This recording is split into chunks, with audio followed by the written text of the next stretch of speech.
The word conspiracy derives from the Latin con, with, together, and spirare, to breathe. The world is abound with mystery. Occasionally, we get to glimpse behind the curtain. So let's take a breath together and do some research. Hi, my name is Alex Witney, and this is Conspiracy 101. Today, we're looking into giants.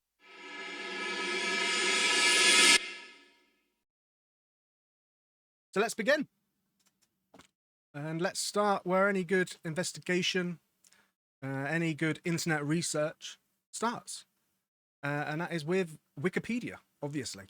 First little tip, always go incognito. You don't want anybody remembering any information about you at all. And with incognito, it's not as good as a VPN, but I haven't, I'm not currently sponsored by them, by any VPNs. So I'm not going to say that I use one just in case in the future I get sponsored by them. But Wikipedia has a thing about giants. Let's have a read. As we go along through the Wikipedia, what I'll do is I'll keep a little track of the kind of things that we want to do more research on as we're going along. This is research together at the same time. This isn't necessarily me explaining things to you. Some of this I don't know. Not much. I know most of it. But some of it I might not know.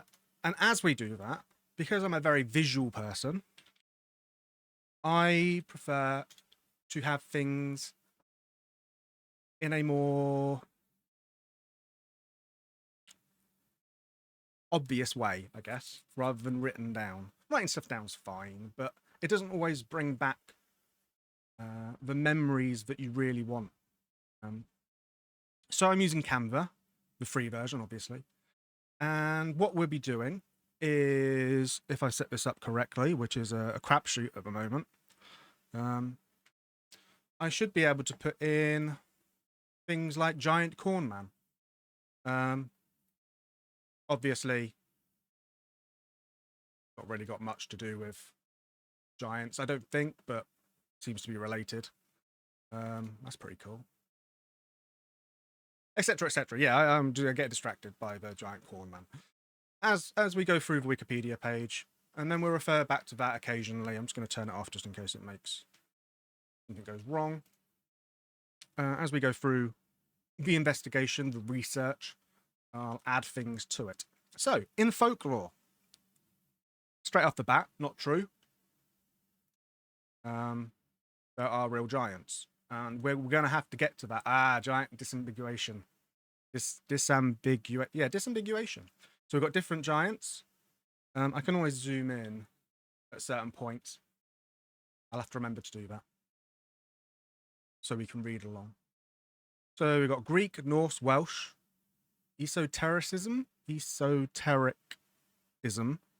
and occult teachings. Giants are beings who live on a spiritual, etheric, and physical planes of existence. Interesting. That'd be definitely one we need to go to. Nephilim. That's probably one of the most famous giants behind just giants, I guess. In films,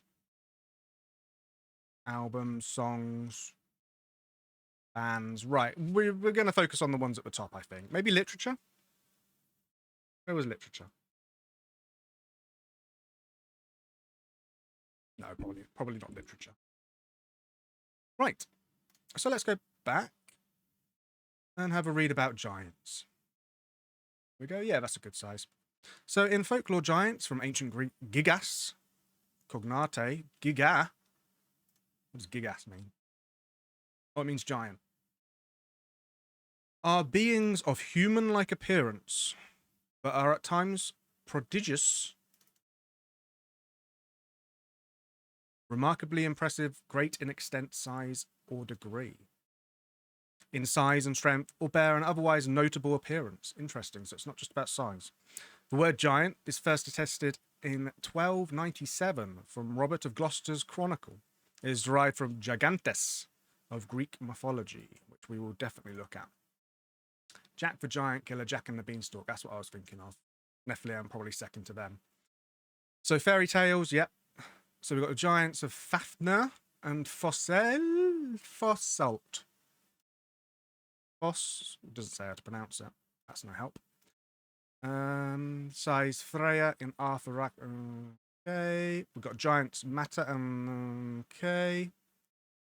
David faces Goliath. Yeah, Goliath's probably a very famous giant when you think about it. Kind of. We use that word a lot, don't we? Goliath. So, Abrahamic. Genesis tells of Nephilim before and after Noah's flood. So they survived. According to Genesis 7:23, let's read that. He blotted out every living thing that was on the face of the ground, human beings and animals and creeping things and birds of the air. They were blotted out from the earth. Only Noah was left, and those that were with him in the ark. That has nothing to do with giants. The Nephilim were destroyed. Oh, okay, I didn't read it. According to Genesis 7:23, the Nephilim were destroyed. Nephilim were destroyed in the flood, but Nephilim are reported after flood, including the Ancanites, the Emites, the Amorites, and the Rephites. The Book of Numbers, including a discouraging report by the spies who Moses sent to Canaan. We can't attack those people. They are stronger than we. All the people we saw there are of great size. We saw the Nephilim. The descendants of Anak come from the Nephilim. We seemed like grasshoppers in our own eyes. And we looked the same to them. Interesting. Right, I think we'll get into the Bible version of it.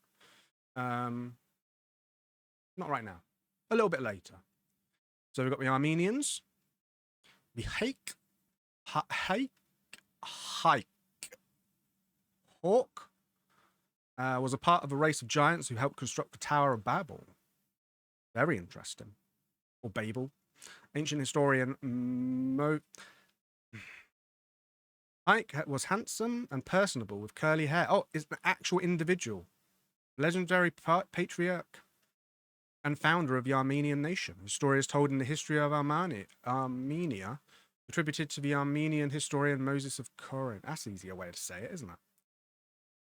Yeah, interesting. Baltic mythology. Lots of giants there. Basque. Giants are rough, but generally righteous characters of formidable strength living in the hills of the Basque country. Giants stand for the Basque people reluctant to convert to Christianity who decided to stick to the old lifestyle. Interesting. Bulgarian giants, Greek giants, that's the main one because that's where we get the name from. But it does seem like giants is just a thing. It's something that's been around for a long time. Hindu giants. Due to the size of giants during the Satya Yuga, the first of the four cyclical ages, yugas, in the Hindu reckoning of time.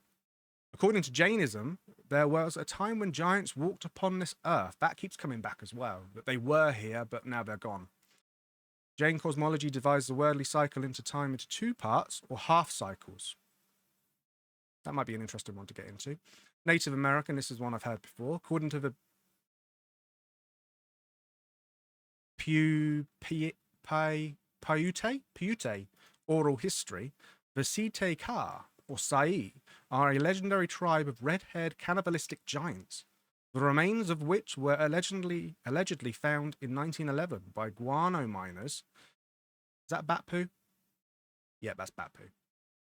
In Nevada's Lovelock Cave.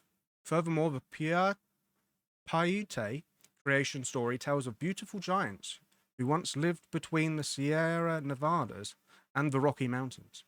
After giving birth to a disfigured child, the giants treated the child so poorly that the Great Spirit responded by making the land hot and desolate and allowing enemies to conquer the giants.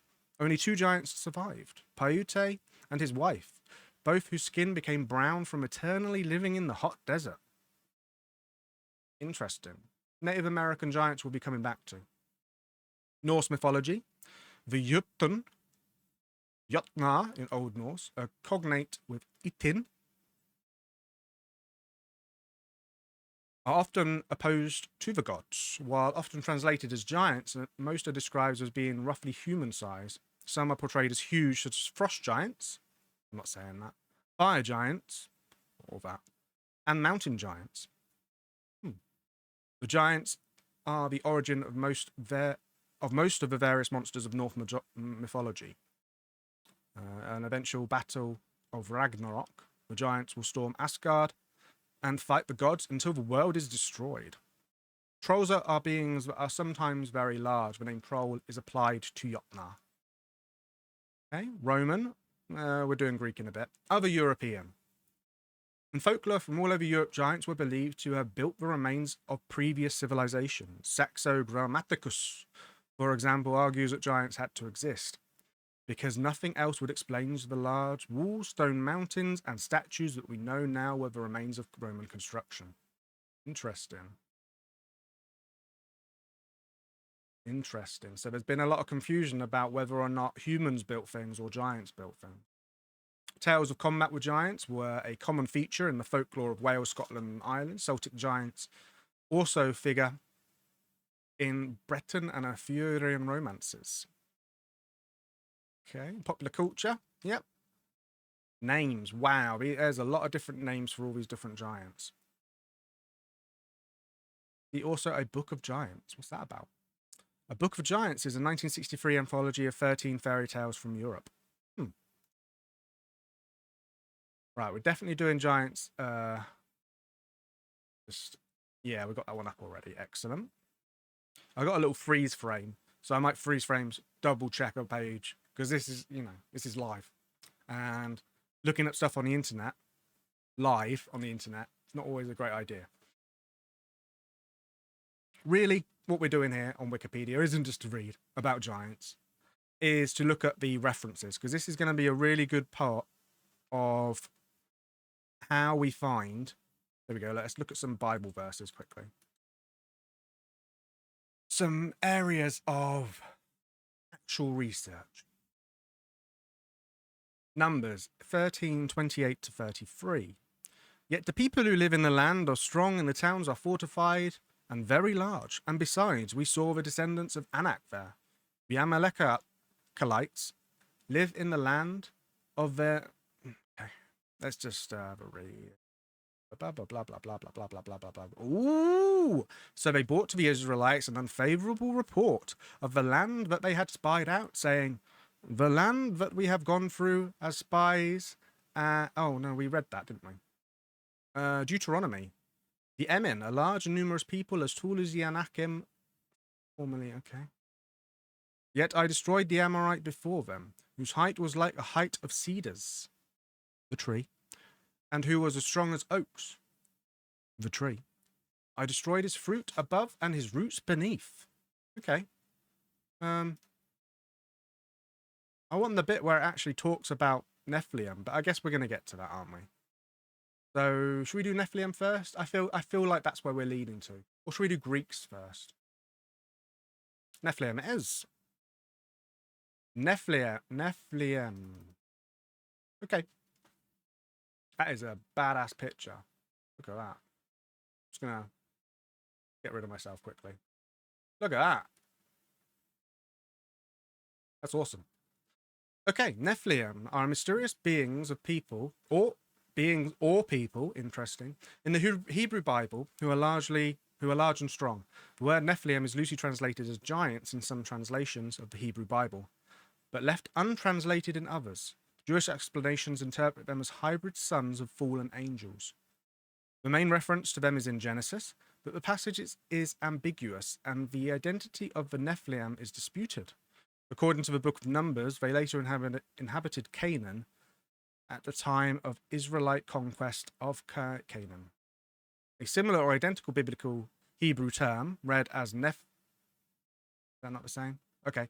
Nephilim by some scholars, or as the word fallen by others, appears in the book of Ezekiel. Etymology.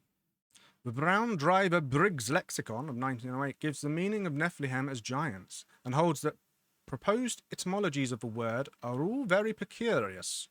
Many suggested interpretations are based on the assumption that the word is a derivative of the Hebrew verbal root NPL, or fool. That would make sense if they are fallen angels. I'm not reading that, that's too long. In the Hebrew Bible, there are 3 interconnected passages referencing the Nephilim. 2 of them come from the Pentateuch. How do you say that word? From the first 5 books, the Torah.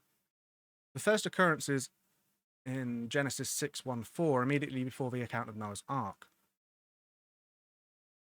The Nephilim were in the earth in those days, and also after that, when the sons of God came in unto the daughters of men, and they bore children to them. The same were the mighty men that were of old, the men of renown. So in the New King James Version, they translate it as giants. That makes sense. And there we saw the Nephilim, the sons of Anak, who come... Didn't we just read that, haven't we? Okay. Most of the contemporary English translations of Genesis 6:1-4 and Numbers 13:33 render the Hebrew Nephilim as giants.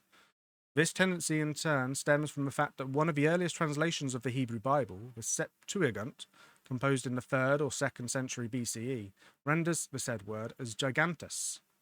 The choice made by the Greek translators has been later adopted into the Latin translation, the Vulgate, compiled in the 4th or 5th century. So, the idea of biblical giants comes from the Greek giants. The Quran refers to people of Ad.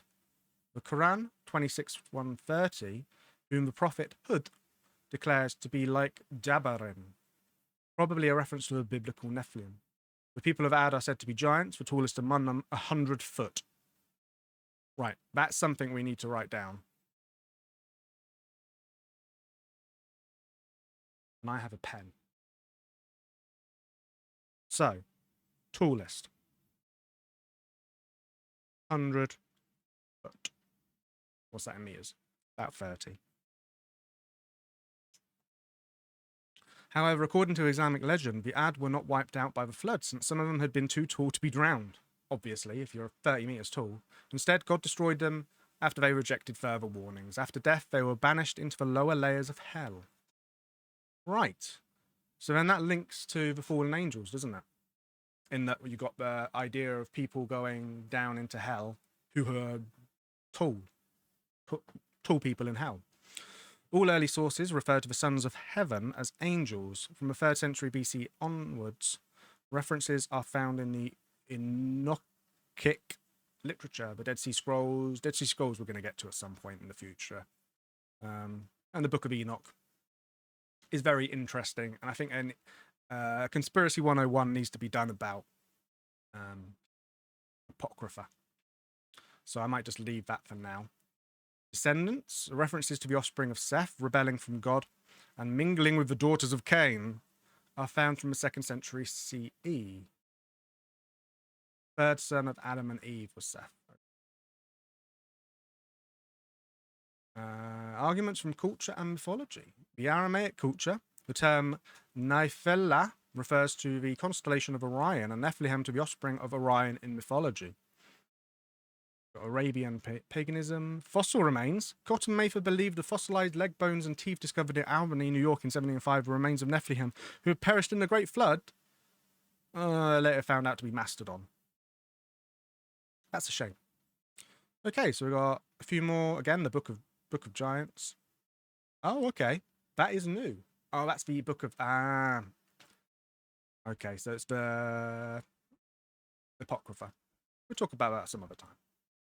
Okay, interesting. Titan mythology. So let's move back. Again, we'll keep these open.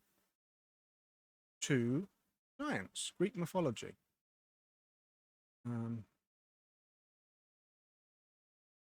Let's add something that we've already done.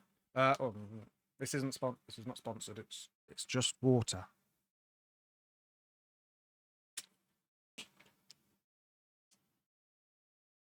You're probably wondering, whilst I do this, why I'm even doing it about giants. That seems like especially episode 1, this is a pilot episode, I'm trying a few different things out. Why would you bother doing about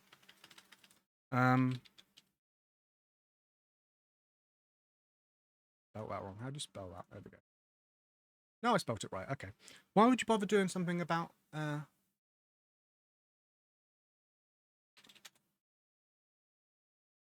giants? That seems a bit. No, it seems a bit redundant. And I guess it is. Right, in the corner, about there. Just as a reminder that when we come back to it, we've already talked about the Nephilim. Well, the main reason is not necessarily because I wanted to do something about giants, but a book which I have conveniently left on the floor, in which I'm going to be taking certain cues from. Cover-ups. This is not my book. I'm not getting sponsored by this either. The Mammoth Book of Cover-Ups, the 100 Most Disturbing Conspiracies of All Time. This side. And in this book, it details a lot of different conspiracies. A lot of conspiracies that we're going to do research on this show in the future. And this is, it's, along with Wikipedia, will be a really good jumping off point. What's not in this? What's not in this? Giants.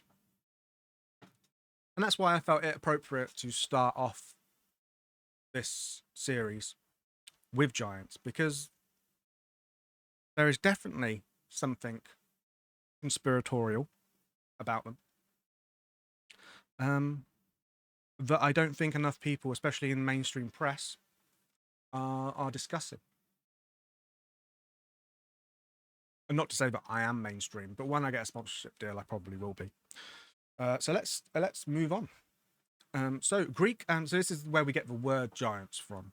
Greek and Roman mythology, the giants, also called gigantes, were a race of great strength and aggression, though not necessarily of great size. That kind of goes against what we're looking for, really, doesn't it?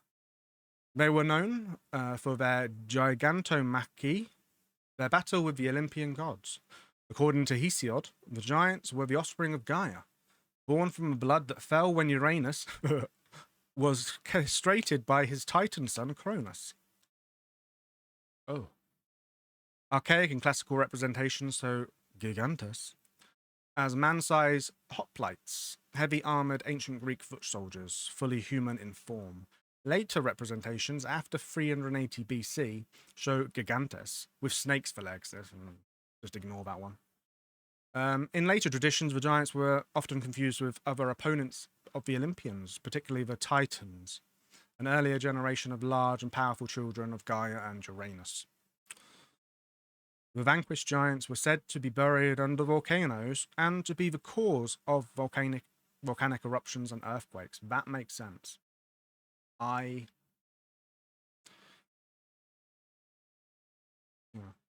think that deserves an I want to believe. Okay, origins. The name Gigantes is usually taken to imply earthborn, and Hesiod's Theogony makes this explicit by having the giants be the offspring of Gaia, Earth. According to Hesiod, Gaia, mating with Uranus, bore many children, the first generation of Titans, the Cyclopes, the Cyclops, and the 100-handers. 100-handers? What? Just have a little sigh. It's just... The Hecatonecheres, literally 100-handed ones, also called Centimanes, named Cotus, Briareus, and Gygus, or Gaius, were 3 monstrous giants of enormous size and strength, with 50 heads and 100 arms. In the standard tradition, they were offspring of Uranus and Gaia, who helped Zeus and the Olympians overthrow the Titans and the Titanarchy. What? I have never heard of that.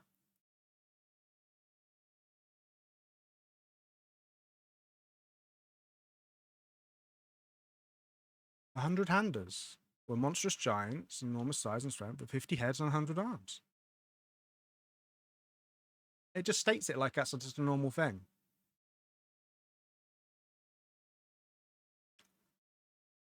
How could that? Briareus is mentioned twice in Dante Alighieri's Divine Comedy, completed in 1320. He is first found as a giant inhabiting the ninth circle of hell, and then again as an example of pride carved into the pavement of the first terrace of purgatory. I feel like Dante Alighieri's Divine Comedy is a whole episode in itself. Okay, there have been 3 brief references to Gigantes in Homer's Odyssey, though it's not entirely clear that Homer and Hesiod understood the term to mean the same thing. So there definitely does seem to be some disparity between people who are, giants and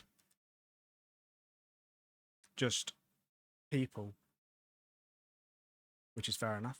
There you go, confusion with Titans and others. Though distinct in early traditions, Hellenistic and Greek and later writers often confused and conflated the giants and their gigantomachy with an earlier set of offspring of Gaia and Uranus, the Titans, and their war with the Olympian gods. So maybe we should be looking into Titans and not really looking at giants. Let's have a quick brief look at the Titans. Well, they look like they're enjoying themselves. Good for them. Some very well-placed butterflies. In Greek mythology, the Titans, ancient Greek, I don't know how to say that, were the pre-Olympian gods. According to the Theogony of Hesiod, they were the 12 children of the primordial parents of Uranus and Gaia. 12, that's an interesting one. That comes up a lot, that number. That's something you need to remember. With 6 male Titans and 6 female Titans. Kronos mated with his older sister Rhea, who then born the first generation of Olympians. The 6 siblings Zeus, Hades, Poseidon, Hestia, Demeter, Demetia, and Hera. Certain descendants of the Titans, such as Prometheus, Helios, and Leto, are sometimes also called Titans. Okay. Kronos, armed with a sickle, image derived from a carved gem. Can we add Titans to this picture? That's kind of cool. I like that, yeah. So let's make you a lot smaller. Put you there, next to Beyonce and I. That seems appropriate. And put Atlas lifting the world. Yeah, perfect. I like that. I like that. That doesn't seem to be working very well. Let's see if we can change that with the filters and just turn down. That just make it really green. Apologies for those who are listening and not watching. Yeah, okay. Can I undo that?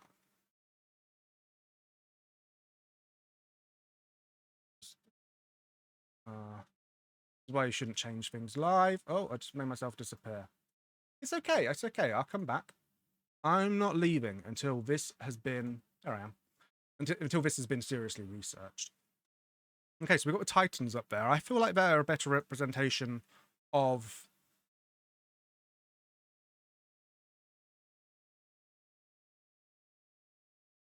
giants as we think of them than giants. Oh god, this is a lot of reading. I don't want to just sit and read Wikipedia, so I'm not going to. Right, giants esotericism. In the esoteric and occult teachings, giants are beings who live on spiritual, etheric, and physical planes of existence. Giants were a popular theme of theosophic literature, Atlantis, Lost Continents, and later Earth Mysteries movement of Britain in the 1970s. Atlantis and Lost Continents are going to get their own Conspiracy 101, just straight up. Not even gonna, no doubt. Earth Mysteries, though, we'll look into that. The concept of giants was discussed by theosophist and occult author Blavatsky, who wrote about the existence of giants in her book The Secret Doctrine, connecting them to her theory of root races and claiming Root races seems a bit.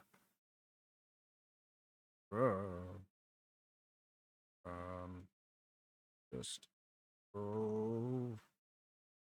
Be careful what I say. Epochs. Okay, yeah, fifth. Oh no. Okay, yeah, that's Aryan. That's a separate issue. I think we need to move on from that. Interesting. The German occult Guido von List was influenced by Blavatsky's writing on giants and mixed together paganism, mythology, and theosophy, creating a basis for the belief in giants living in different realms based on the first 4 rounds of the. Oh no, not that again.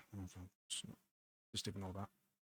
In the 1970s, many of the authors of the Earth Mysteries movement in Britain wrote about giants. John Mitchell wrote about the existence of giants in his book, Review Over Atlantis. Anthony Roberts wrote the book Sowers of Thunder, Giants in Myth and History in 1978, in which he claimed that giants were the original inhabitants of the British Isles and linked the Alfred Watkins ley lines to the British giants. Interesting.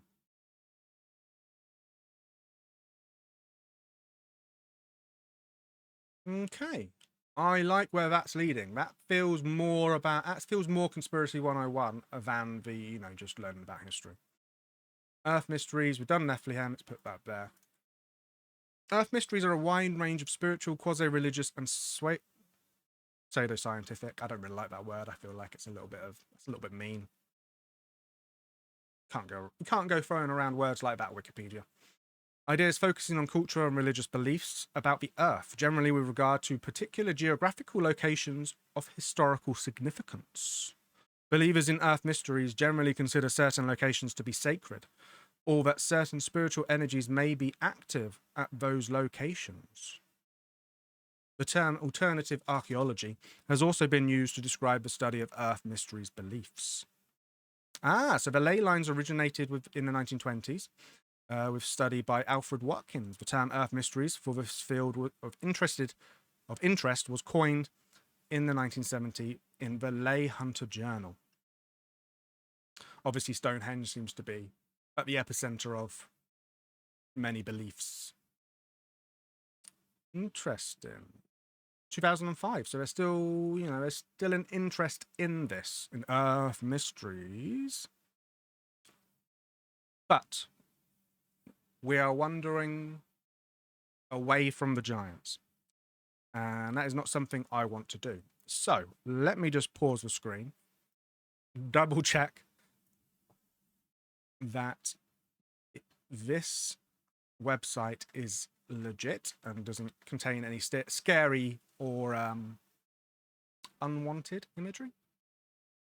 And it doesn't.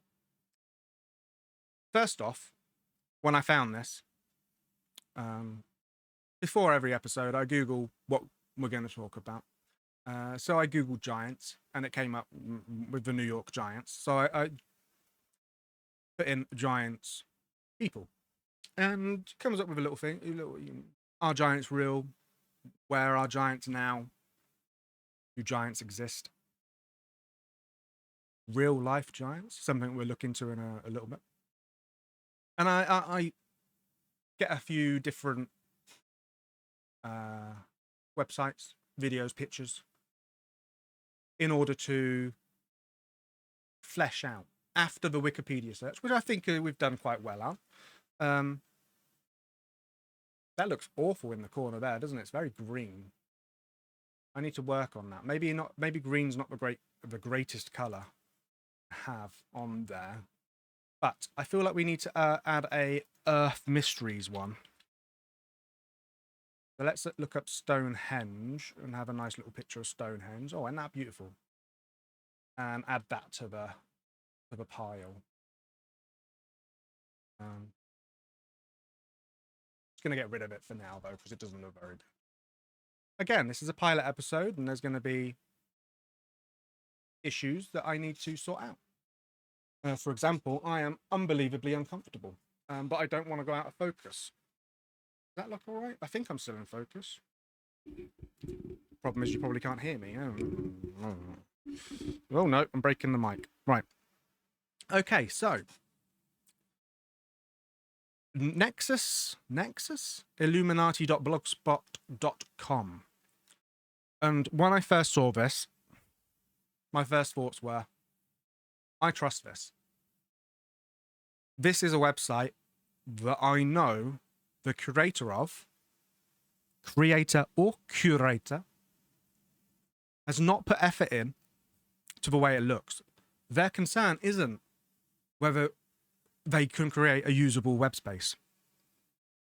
Their concern is the writing, is the literature, is the pictures. And because of that, I hold it in a higher regard. So, new Illuminati, welcome to the new... I can't read that. I'm just going to zoom in. New Enlightenment. Oh, they're using papyrus. They're using... Okay.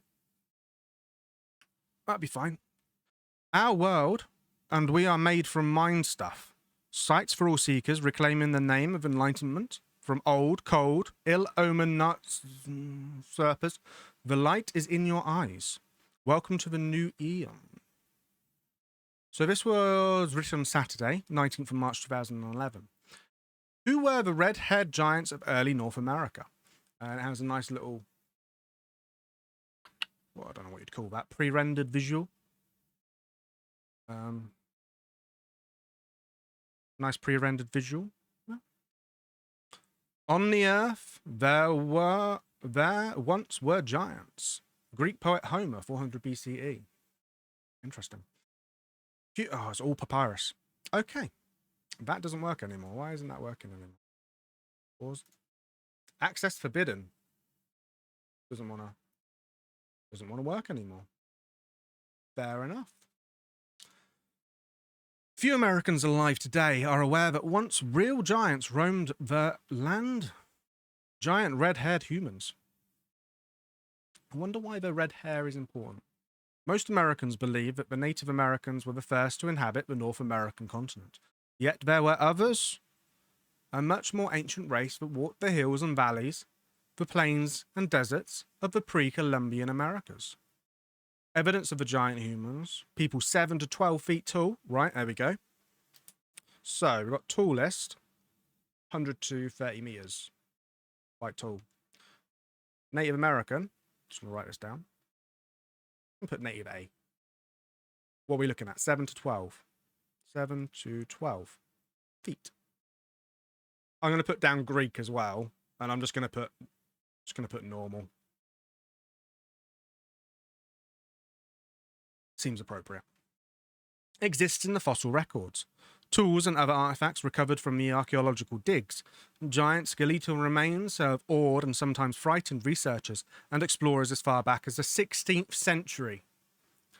Some present-day Native American tribes still recite the legends of the giants and how their ancestors fought wars against them when they arrived in North America 15,000 years ago, only to find the giants already here.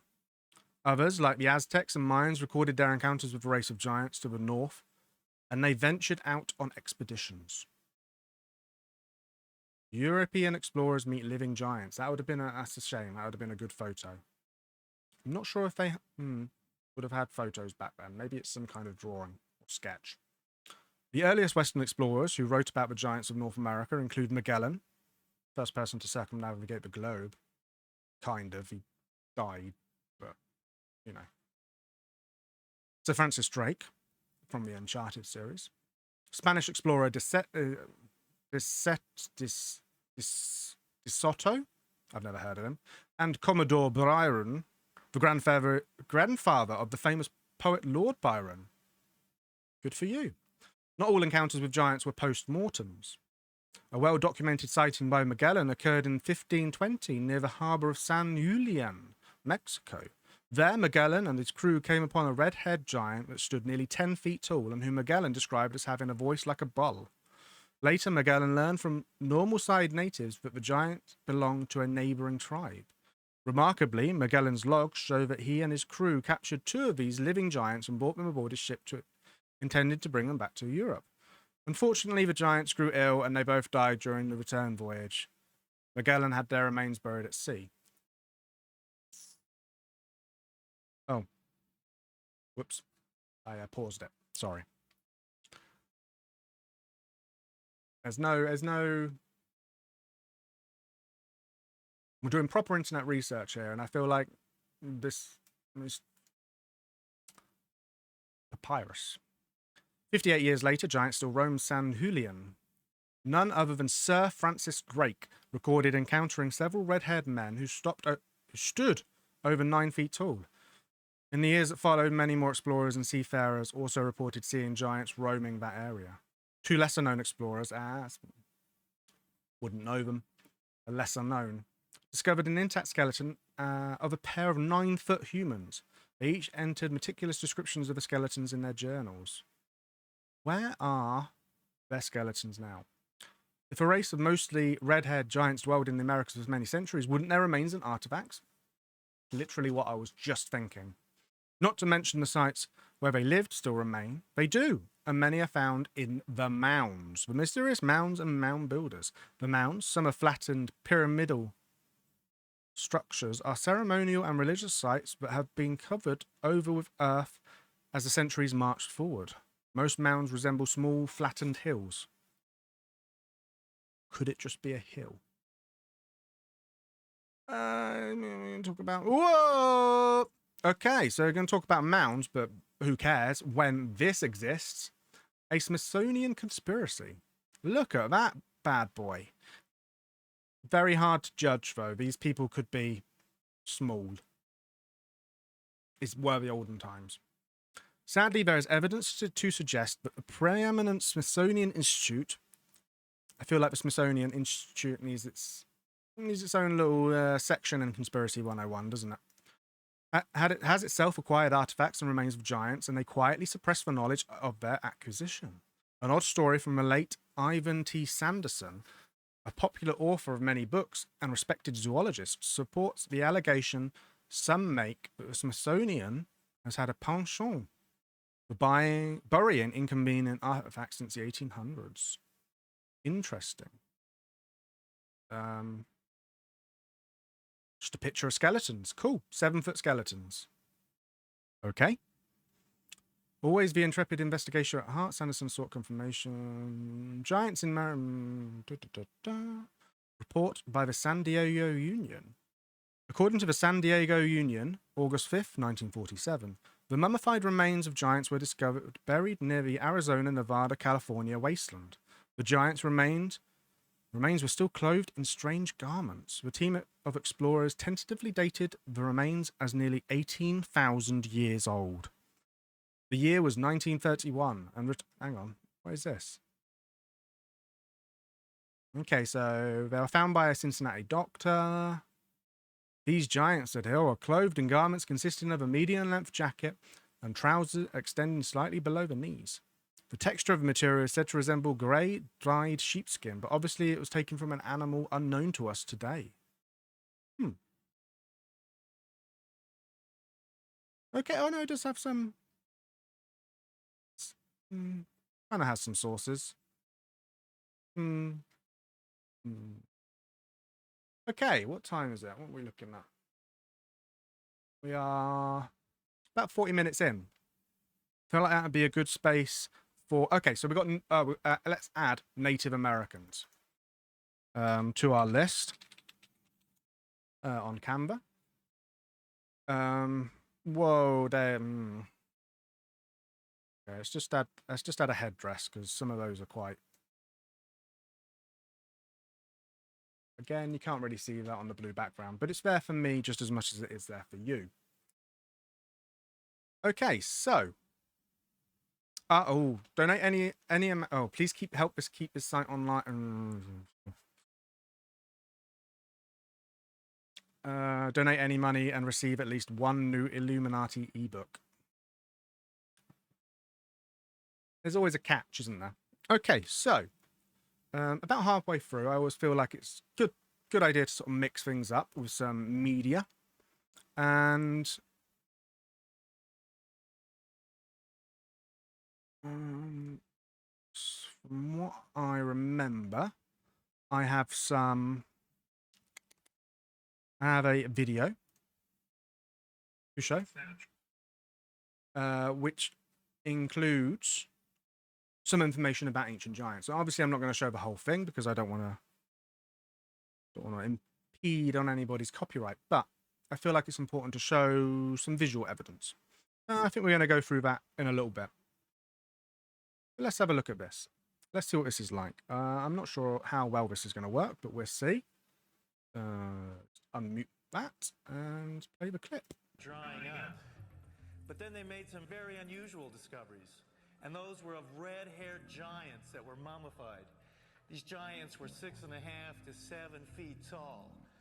In many cases, they were mummified, wrapped up like Egyptian mummies, and they had long red hair going down to their shoulders. The ranchers couldn't explain it. It was the strangest thing they'd ever seen. But the Paiute Indians who lived around here knew all about it. In fact, back in 1883, Sarah Winnemucca, a Paiute Indian princess, had written a book called Life Among the Paiutes. In that book, she talked all about the giant, red-haired people who used to live around this lake and live in this cave. She claimed they were cannibals. That tribe would eat the dead. They would make war on my people. My people went to work and gathered wood to fill up the mouth of the cave. At last my people set it on fire and called out to them, "Give up or you will die." But no answer came.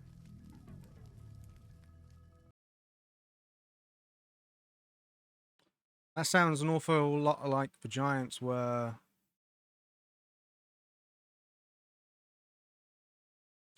caught up in... it sounds like genocide, doesn't it? Okay, that was interesting. I have to just quickly get up my... So, obviously ad reads are a thing, and it's about now that I will do an ad read. I was trying to figure out what kind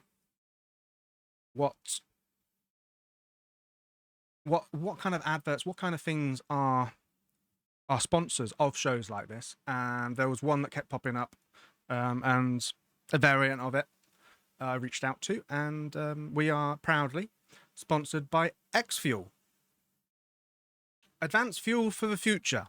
Sustainable and cost-effective conversion of biomass waste into clean and drop-in advanced fuel for road, marine, and aviation. Thanks, X-Fuel. Okay, so that was in that video as well as another thing. The whole it changed. It wasn't 7 foot to 12 foot. It was 6.5 foot to 7 foot, and that gets me thinking. How, what is a giant? How can you be classed as a giant when 6.5 foot? What's that? 6'6"? I've met people taller than that. And now, get rid of these tabs. Yeah, we talked about that. Have all of that. Excellent. Let's have a look at tallest people. Because it does come down, if you're talking 100 feet, 30 meters, fair enough. That's a giant. But how 6.5 feet, 7 foot? Nah, mate. Okay, so this is a list of tallest people according to Wikipedia, which is verified by Guinness World Records. According to Guinness Book of World Records, the tallest human in recorded history was Robert Wadlow. We'll have a look at him in a minute. Who was 8'11". That's taller than these red-haired giants. He received media attention in 1939 when he was measured to be the tallest man in the world, beating John Rogan's record after reaching a height of 8'9.5".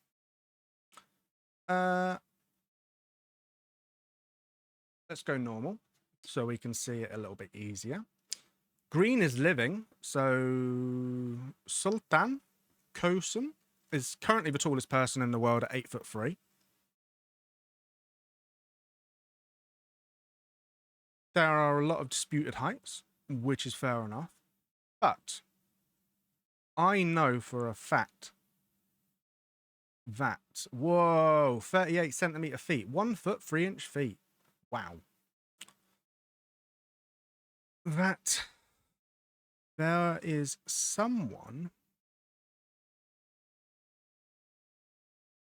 Oh, Maximus Frax, Emperor of Rome, among the first person known probably having gigantism. Likely exaggerated, yeah, maybe, but this is the one. This is the one I'm interested in. The blue.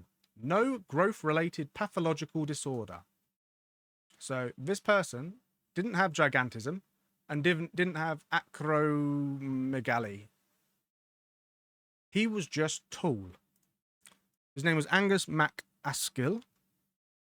From 1825 to 8th of August 1863, dying at about 37, 38, was a Scottish-born Canadian giant.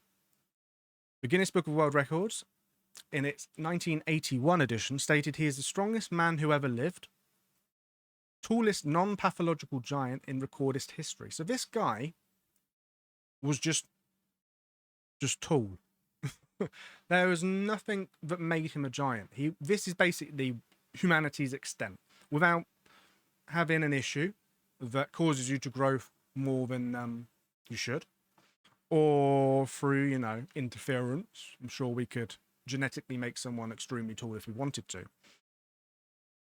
And had the largest chest measurement of any non-obese man at 80 inches. If you just look at a picture of him, that's just a normal man. That's just a normal, innocent man. 7'9". That's taller than the Greeks, who are just normal size, and the Native American giants. Very interesting. I don't know if we want to actually look into his life, but his father was only 5'9".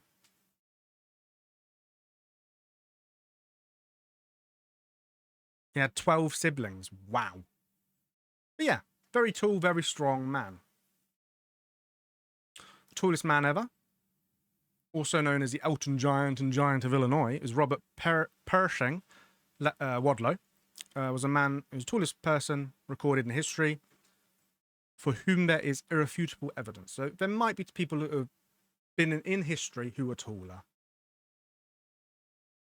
Oh wow, he only died at 22. That is incredible. He was 8'11", 2 meters 72 centimeters. That is crazy. He was the oldest of 5 children. He was taller than his father by age 8. Incredible. He's a UK size 36 foot. So when he was born, he was normal.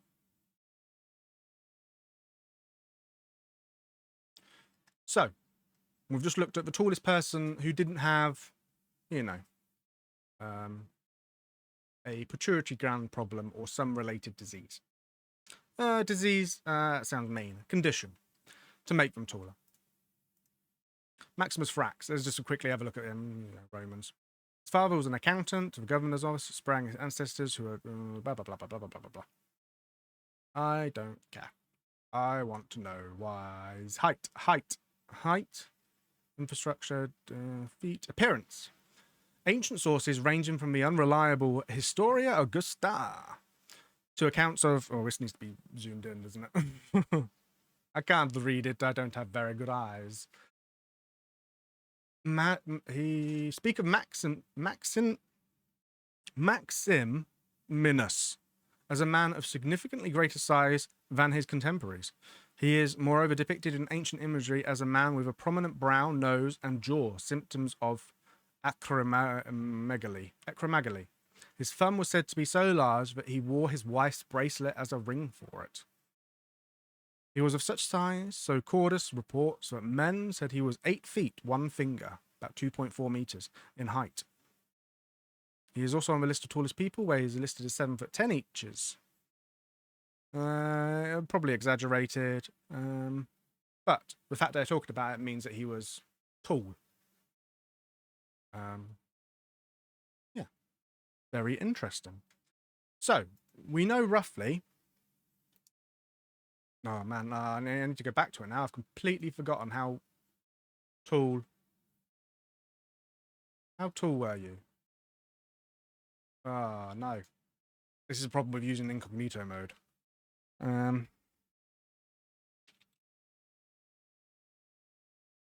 So Wadlow was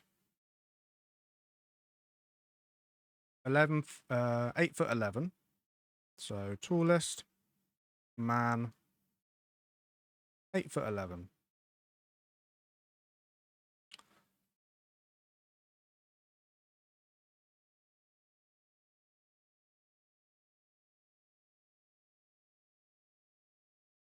Angus was 7'8". So that is a good little benchmark. I feel like you need to be taller than that in order to be a giant. I'm not saying that these people, you know, aren't giants, but I feel like you need to be taller in order to be a giant. So, one of my favorite authors, someone who encapsulates Conspiracy 101, Graham Hancock, has quite a lot of information about giants on his website. So let's have a look through that. November 2015, Giants on Record, America's Hidden Histories, Secrets in the Mounds, and the Smithsonian Files. Map of giant reports in North America, created by C. Hall. Yep, you can't click. It's not an interactive map. It looks like it is, but it's not.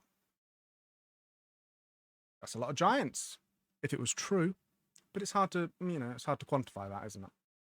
Yeah. Lots of things you can purchase if you would like to.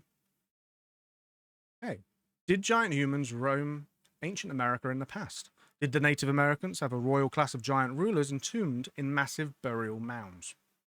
Giants of North America. A lot of news counts. Historical record certainly seems to support this reality. Over a 200-year period, more than 1,000 accounts of 7-foot and taller skeletons have been reported unearthed from ancient burial sites in North America. Tall? Giants? Maybe. Skeletons have been reported from coast to coast in burial chambers, stone crypts, caves, ancient battlefields, and massive mounds. Strange anatomic anomalies such as double rows of teeth, jawbones so large as to be fit over the face of the finder, and elongated skulls. That's a really bad sentence, but I get what they're saying. The jawbones are so big you can put them on yourself. Were documented in virtually every state. Smithsonian scientists identified at least 17 skeletons that stood over 7 feet in their annual reports, including one example that was 8 feet tall and a skull with a 36-inch circumference. The average man only has a circumference of 20 inches.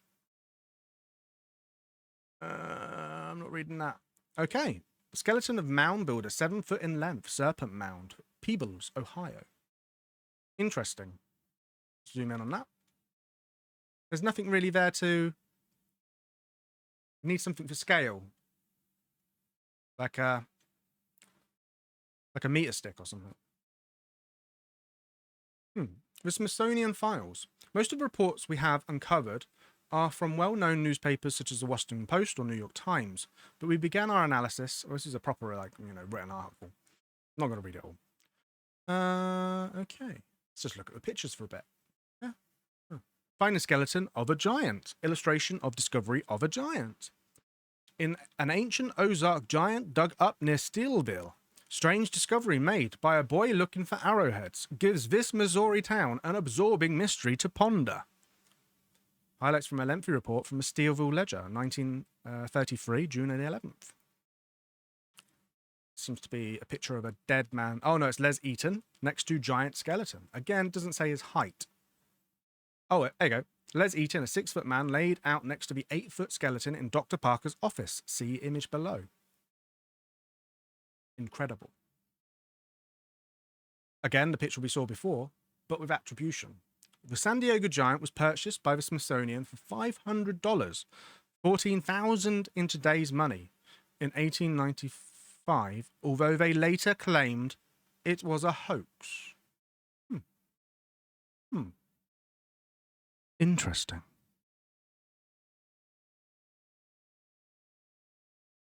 Trust your gut. The Smithsonian Institution is continually linked to giant skeletons, or at least the lack of them. That was a zinger. That's good writing. I take back what I said earlier. Most of the reports end in something like this. The bones were shipped to the Smithsonian Institution for further study. This ongoing problem of the missing bones has become a matter of legend, as there are dozens of reports of Smithsonian receiving Smithsonian receiving artifacts and giant skeletons today. However, they deny any existence. Thoroughly in our book, Early Explorers, we've been through that. Magellan saw a lot of things. Dr. Cook with 2 Patagonian giants standing around 7 foot tall. Incredible. Double rows of teeth. This is a reconstruction. That's not real. Don't take it as real. Hundreds of skeletal exhumation reports across the United States have demonstrated some very unusual anatomical features. These include large skulls, elongated craniums, enormous jaws. The Scientific American. Natural Curiosities of California. Great caves, skulls. It's quite hard to read, so I'm going to read it. With double rows of teeth. The Indian skull, Native American skulls with double rows of teeth are said to have been found not only abundantly on San Clement's Island caves, Clemento, but also often still on the neighboring island of San Miguel. The San Bernardo or Juan Rodriguez of Cabrillo. Obsidian and all species of silicous stones and rocks are exceedingly abundant in all portions of the Californias, Arizona, New Mexico. It's going a bit on that's a bit of a tangent. As well as Mexico, used by Native Americans for various and useful purposes as knives, razors, and swords. Okay, yeah. It sort of talks about the teeth and then sort of trails off like an elderly person describing their day. Map of New England states with tribal territories circa 1600. That's a nice map. I do enjoy a nice map. If you would like to sponsor me, my water bottle specifically, please send me an email. Okay. Origins. Some interest. Aha. A history of the native people of Canada, 10,000 to 1000 BC, on andrewcollins.com. We'll be looking at that in a second. Okay, but first, let's add to our... See if we can add Smithsonian, some kind of museum. What is that of? Oh, I guess that's Mr. Smithsonian, so that'd be good. Stick him in the corner. Thank you, Mr. Smith. We will remember you.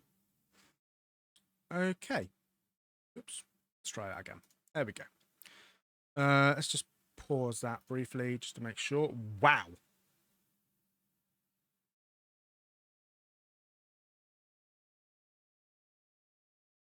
I don't want to... I don't want to preempt this page too much, but yeah. Were the American giants Denisovian human hybrids? Denisovans and the American giant mystery. Amazing.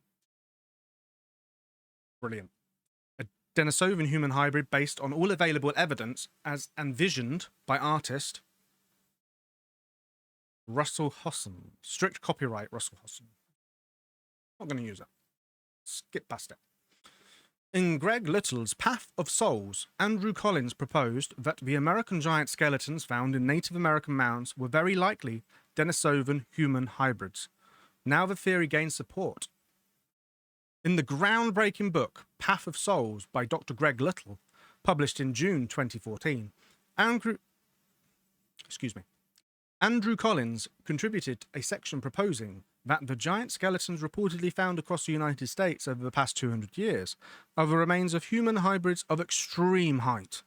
They are, he proposes, a admixture of 2 types of ancient hominins, most likely Homo sapiens and Denisovans, a new type of hominin identified for the first time from DNA evidence derived from human fossil remains over 40,000 years old, found at the Denisovan Cave in the Altai Mountains of northern Siberia. Does he say how tall they are? These findings were also the subject of a full-length lecture presented by Andrew at the Origins 2014 conference in London, November 2014. This will be made available soon as a DVD. Available as a DVD. Let's just briefly pause this and just...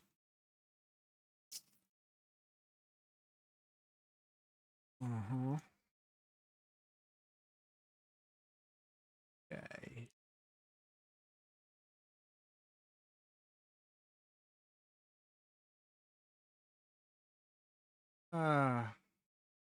Okay. So just Google Denisovan height and it kind of comes up about the same height. So.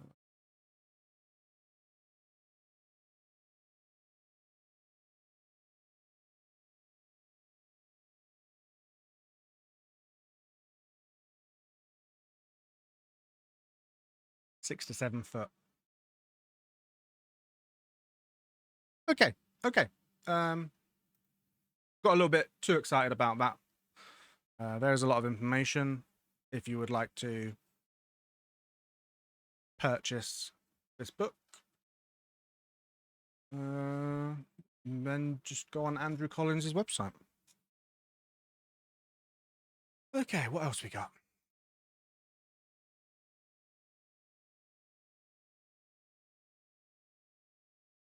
A lot of what I find is old news articles, like the previous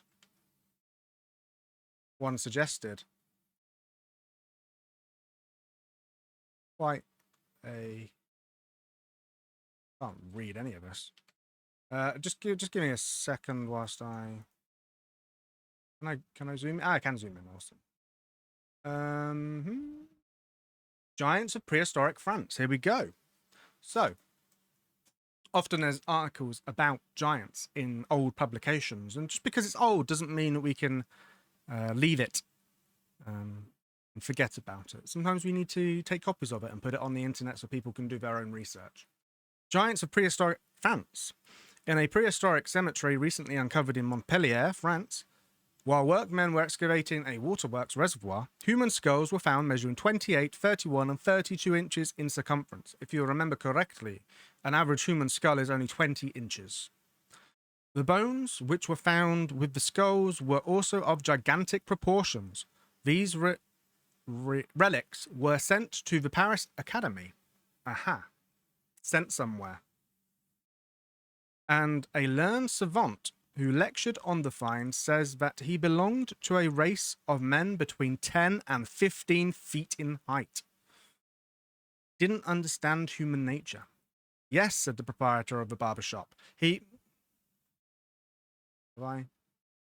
Worms in horses. The only known cure for pinworms in horses. Is that it? Is that the entire article? Okay.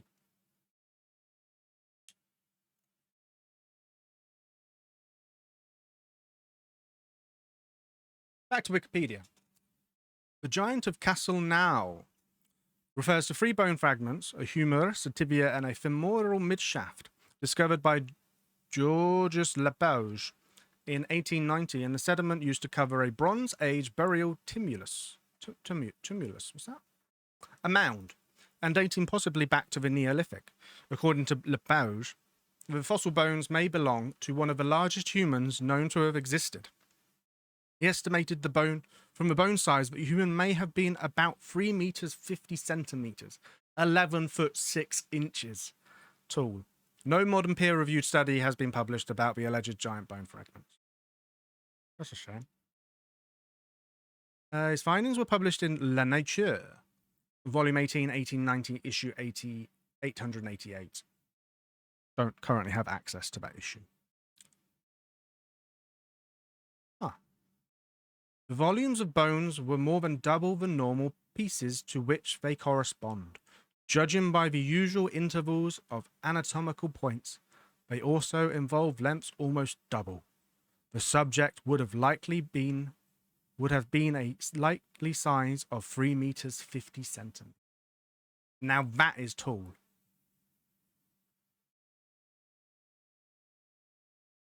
While workers were excavating the waterworks and reservoir. Ah, so that is where that report comes from. So these, interesting. So they didn't just find bones, they found skulls. And no one's done any peer-reviewed published studies on them. And why? Because they went for sent to Paris Academy for further study, probably. Very interesting. The web is starting to become a little bit clearer, isn't it? Okay, so now we're on 2 different websites. Gaia, not my favorite, but well, 6-minute read. The Truth and Myths of Giants. In the summer of 1520, okay, yeah, we're talking about that again. That's fine. 6'3" and 6'7". It's tall. So is it really out of the realm of possibility for humans to have had giant ancestors too? Okay. Okay, this is a little bit different. This is from powwowtimes.ca. Native American Stories of Giants. Aya is considered a storm monster that comes out of and feasts on humans, animals, and will even consume entire villages. It is a brother of Iktomi, the spider. Aya has an endless appetite. Choctaw, Navajo, Comanches, Manta, Puetes, and the White Giants. The tribes down in the southern region all have stories of white giants, when many of the tribes in the same area are talking about the same thing. There has got to be some truth involved in it. Or a common point of origin, maybe. Within these tribes, they talk about the ancient race of white giants who were vastly skilled in many areas.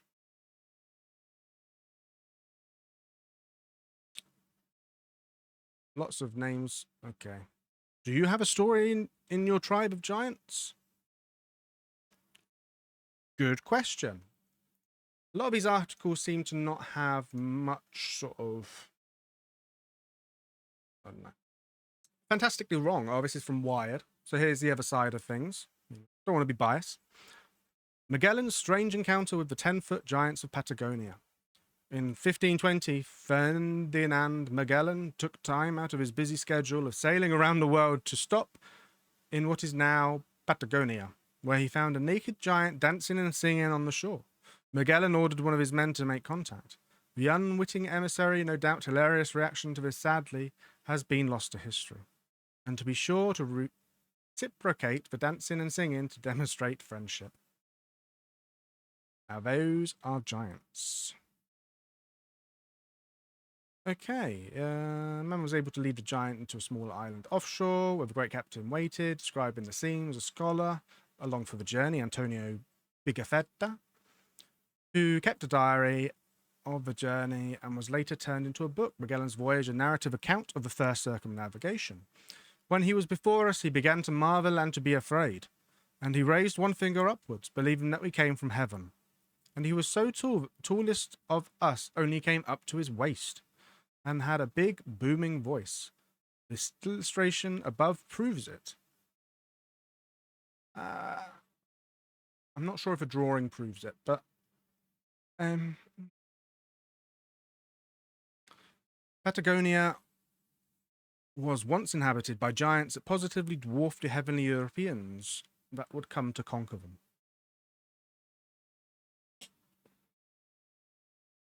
Okay. So, wherein the giant seeing himself was greatly terrified, leaping back so that he threw, or blah, blah, blah, blah, blah, blah, blah, blah, blah, blah, blah. Magellan hit upon a scheme. He'd kidnapped 2 of them, taken back, yeah, but they died, and then he buried them at sea. Okay.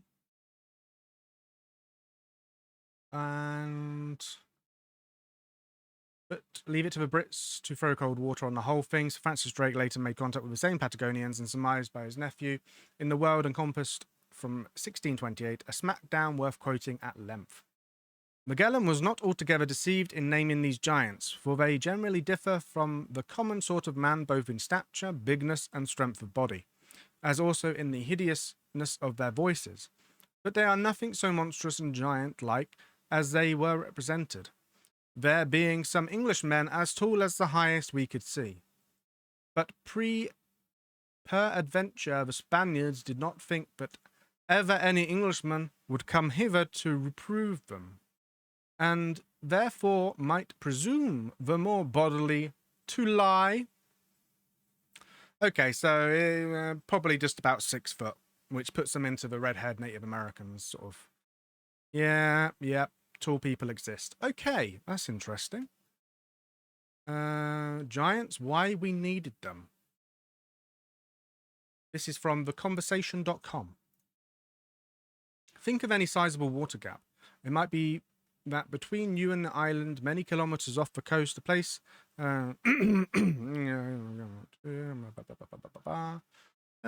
sea level rose, last ice age, among our first shaped around 600,000 years ago. Yep, giants already existed. Yeah, I'm not going to read that. That's too long. Short history of giants and where to find them. This is more like it. English heritage. Always a good place to look for the facts. This was published in 2019 of the 11th of February. Category, History Uncovered. You might think that they're hard to miss, but giants are everywhere. We're not talking about the cruel and destructive giants that you might expect, like Roald Dahl's terrifying flesh lump eater. Instead, the mythical giants in England's landscape are often close to the BFG himself. Builders rather than destroyers, and far more similar to us human beings than the monstrous giant stereotypes. This year, we're taking a look at the myth, legend, and folklore of England. Giants make appearances in stories all around the world, taking different forms but often sharing a variety of characteristics.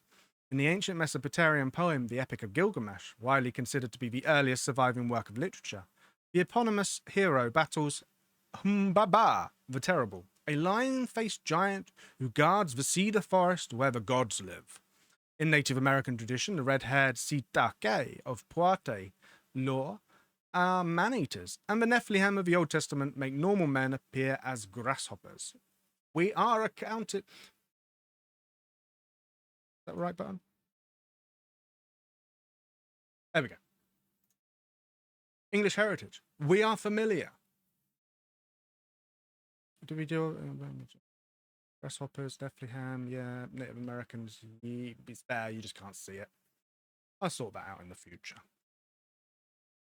In Europe, including England, strange landscapes and man-made ruins or earthworks were frequently explained as products of giants. The Old English poem The Ruin, written in the 8th or 9th century, seems to talk about the ruins of Roman bathhouse as a construction of the giants.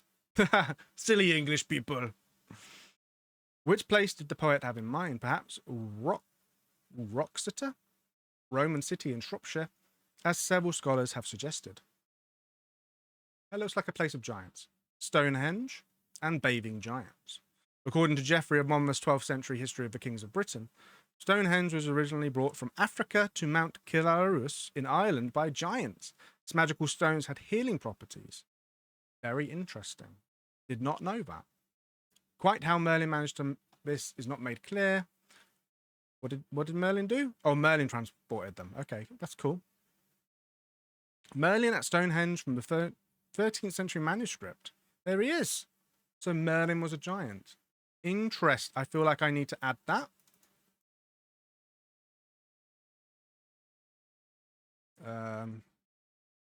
Spelled Merlin wrong. There he is. Like I said, I'm not paying for Canva, so just have to put up with. Yeah. Perfect. Hi. Okay. Oh, wrong one. There we go. The most prevailing image of a giant is a figure of violence and excess.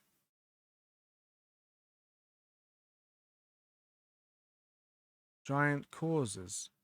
We find a similar story in Yorkshire on the Wealdale Moor. You'll find a mile-long stretch of ancient road that snakes across the moorland, probably Roman, but perhaps even earlier. Or maybe giant? Dramatic mythology, first named in the 10th century Anglo-Saxon poem, The Traveller's Song.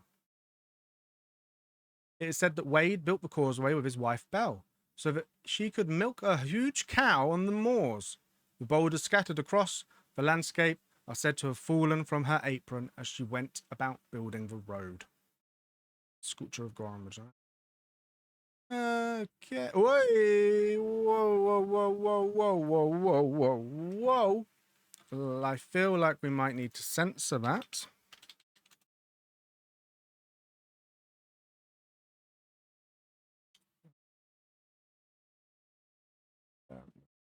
No. Nope. Go. That's better. Very nice. Perfect. The Avon giants left their mark in other ways too. According to William Worcester in 1480, the figure of Geest was actually portrayed in the earth in terra portarium, perhaps a turf-cut figure similar to the white giants at Cerne and Abbas and Wilmington. Gorham and Geest were not the only giants of North Somerset. In 1765, the antiquarian John Wood describes one that had killed a giant, said by local people to have thrown a stone which became Hauteville's quoit, a standing stone near Staton Drew Stone Circle. Ah.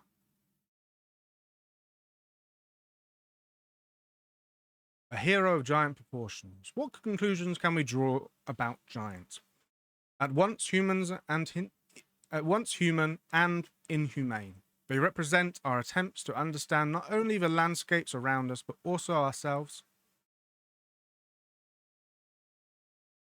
The giants we made along the way. They can be a reflection of everyday human life or a manifestation of our darkest fears and desires, but perhaps most importantly of all, in their attachment to the ruins of past places, giants have also come to represent a kind of metaphor for the ravages of time itself. That ends on a bit of a sour note, doesn't it? All right, let's get rid of you and you. Okay.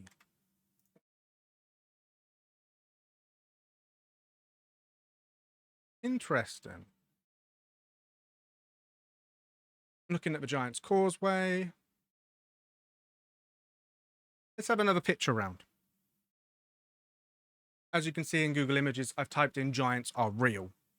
A lot of these are images that clearly don't show giants don't show that, you know, giants aren't in reality. This is a drawing. That's a I don't know what that is, but it's not real. That's a skeleton. That's clearly not real. Honestly, this is kind of disappointing. It's mainly just, there he is. Right, let's get rid of that. Snopes. There are a lot of images going around showing giants, purportedly, before they're taken off to the Smithsonian or Parisian academies. Are these giant human skeleton photographs real? According to the Old Testament, the Nephilim were the offspring of the sons of God and the daughters of men before the deluge. Preaching to the choir, baby. We already know about that. You know about that.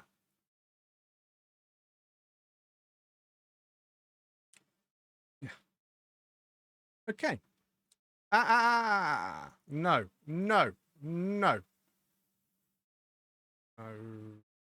No. Okay. Go away. No. Sign in. No. No. No. No. I really wanted to read this article, but unfortunately, it looks like we're not going to be.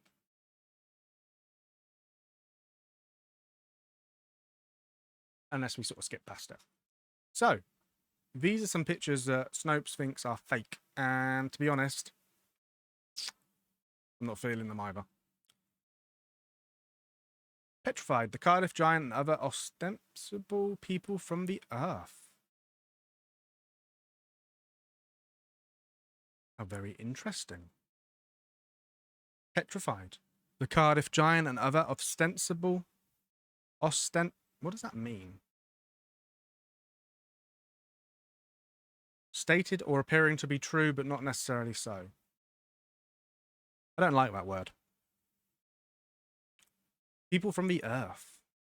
In October of 1869, a petrified figure over 10 feet in length was unearthed on a farm in the hamlet of Cardiff, New York, dubbed the Cardiff Giant. The oddity became an overnight sensation.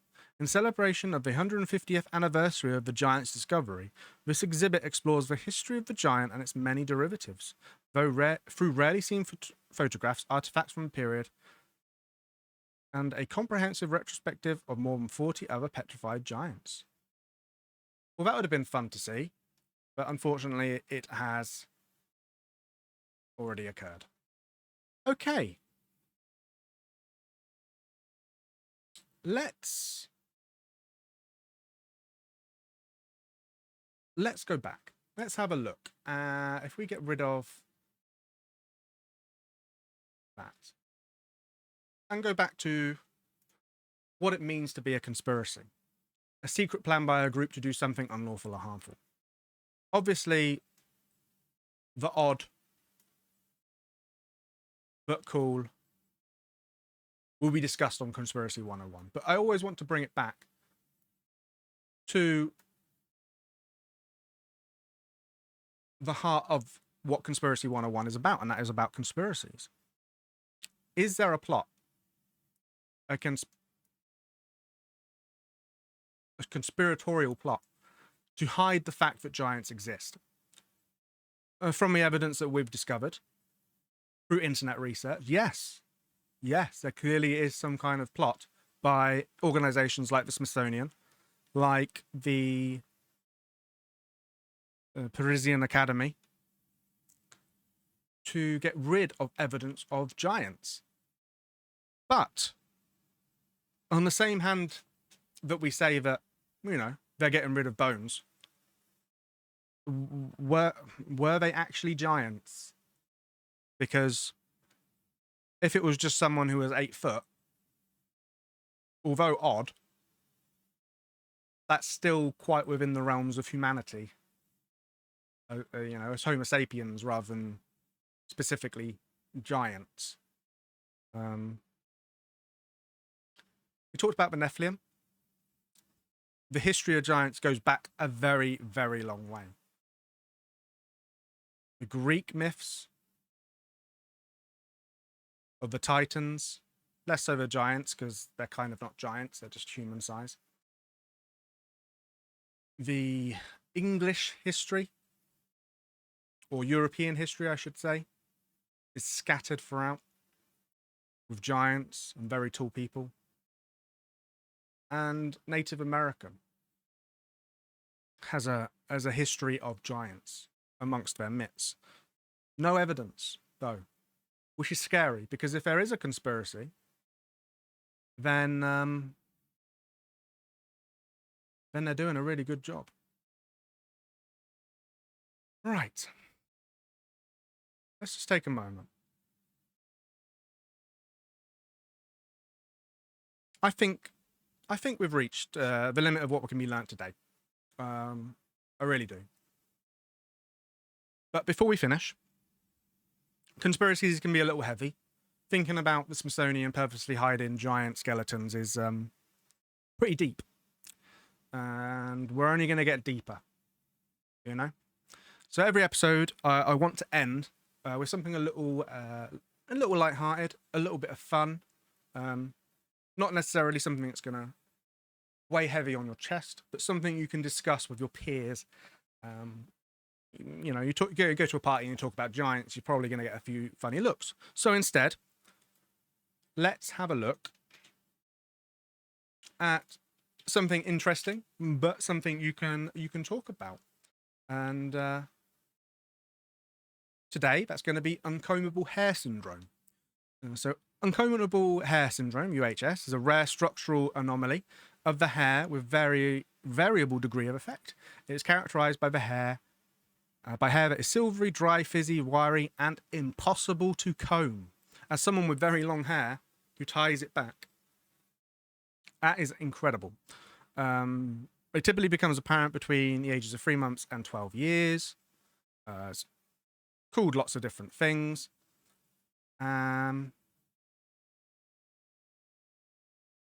Extremely rare. Only about 100 cases documented around the world, which is ridiculous when you think there are about 7 billion people in the world. So the hair, it does something. Normal hair on the left, uncombable hair syndrome on the right. It's a funny shape, basically. And if we go down to the very rare, less than 100 cases are known. Treatment, I guess it doesn't really matter, does it? You could just shave it or just have it up. History. The syndrome's name comes directly from its abnormal frizzy appearance that totally resists any effort to control it with a brush or comb. A possible case of uncombable hair syndrome was reported in 1912 by A.F. Ledubel and F. Housay. The syndrome was described in 1973 by A. Dupri, P. Rocherollet, and J. L. Bonafé, who named it cheveux incoiffable. Later that year, it was independently described as spun glass hair, which is really cool, by J.D. Stroud and A.H. Merrigan. The currently used term was coined in the early 1980s. A children's story published in Germany in 1845 detailed a character named Struwwelpeter, or shock-headed Peter, presumably to describe the frizzy nature of a patient's hair with UHS. The children's story was later translated by Mark Twain, and the character was instead called Slovenly Peter. Wow, so it looks to be something that you can get through generations, which is very interesting. But I just love that. That's just ignore his scary fingers. Just ignore his scary fingers. That feels like a good place to end it. You know? We've learnt a lot today. I feel like we've learnt a lot. And as these episodes go on, we will use the information that we're finding in order to cement, break down, and discover conspiracies. Thank you very much for watching. And don't forget to breathe.